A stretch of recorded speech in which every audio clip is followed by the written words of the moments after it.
As much as we don't really like to admit, we still love traditions, which is why we still usually will do the traditional, marriage rites, whether it's the Igbo wine carrying ceremony or the Yoruba's engagement ceremony, whatever it is, these events are supposed to be fun. These events are supposed to be fun, and they're supposed to. It shows that our fathers, our forefathers, knew how to have a good time at these events. I mean, if you look at how it was intended to be, it was all supposed to be fun. It was supposed to be come, eat, drink, dance to good music, and have a good time during the event. And so today I'll be taking a look at 5 qualities an Alaga must have. So let's go. Now, an Alaga must be able to work with time. Now, traditionally, if you follow how these days an Alaga's do, they try their best, but they must know how to work with time. They must, and because sometimes we put these pressures on them, planners, celebrants, and all. We put this pressure on them, and there's no time. We are still going to church, so we want to have that ceremony 1 hour, 1.5 hours, which is not ideal, but they try. A good Alaga must be able to, cramp all the ceremony into one, just do the important things and go. But ideally, I advise my clients against that as much as possible. If you're going to do it and do it well, do it another day. Let the Alagas have time. Give them some 3 hours to do it. That is when you enjoy the ceremony, not when you are cramping everything. You don't know. Do it properly. Let the Alagas do what they are supposed to do, and everything. That's how you enjoy that ceremony. One, regardless, an Alaga must be able to work with time. The second point is that the Alaga mustn't be too good. Yes, they are going to collect money within those their boss and everything, but it shouldn't be all about them. They shouldn't go on and on and on and on and on about it. It pisses us planners. It pisses the clients of the celebrant. I mean, yes, we will give you money, but please don't make it.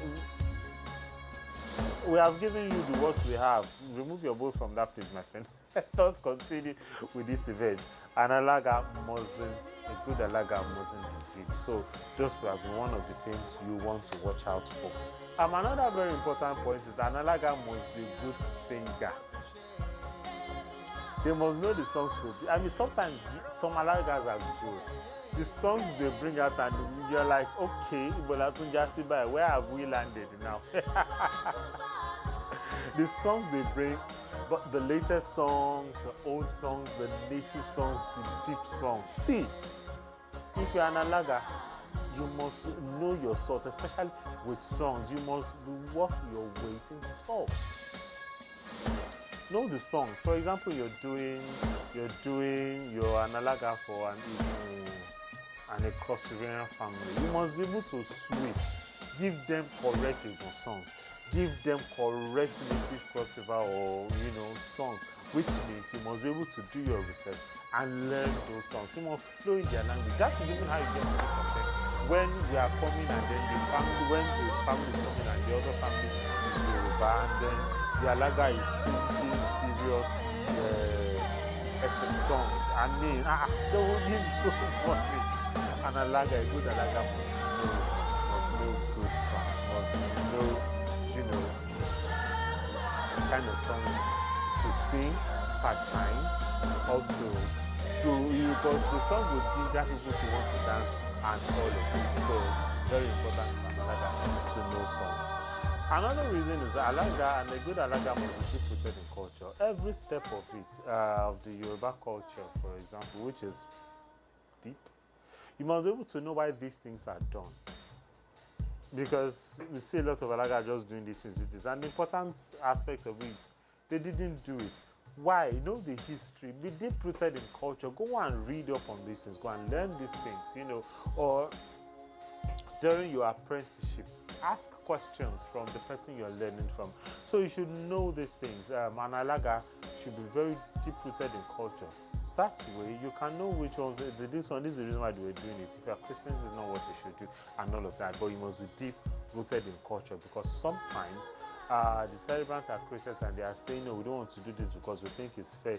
We think it's fetish. We think it's a little bit diabolical. Then you can enlighten them and say, no, this is why this aspect of the ceremony is done. So I advise that you also do it, because those ceremonies are not just feeling all righteous, they are very important. In fact, the church ceremony is not even recognized by the Bible. It is the traditional, the dowry paying and everything that is recognized even by the Bible. So those ceremonies are very important for an Alaga. Now my final point, and very important, is that an Alaga must be funny.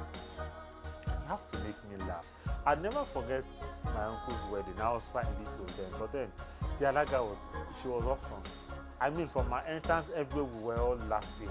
This engagement ceremony, engagement ceremonies, or this Yoruba traditional wedding ceremonies are meant to be funny. You're supposed to be able to laugh. You're supposed to be able to exchange banter with the other families.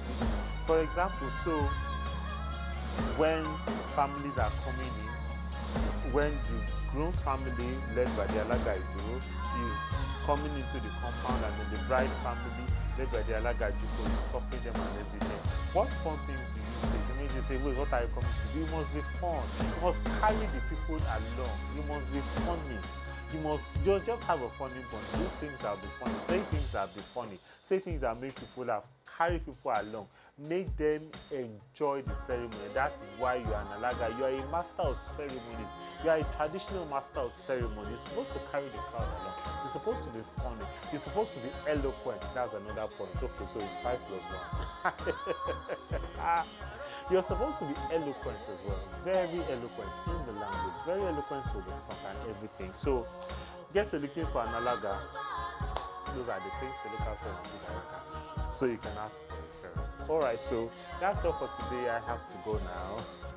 Yeah, but I'll see you next time where we get to talk about more event stories and tips. I remain Anthony. Do not forget to follow us on social media, interact with us, subscribe, and also click the bell icon. Thank you so much. See you next time. Have a thank you.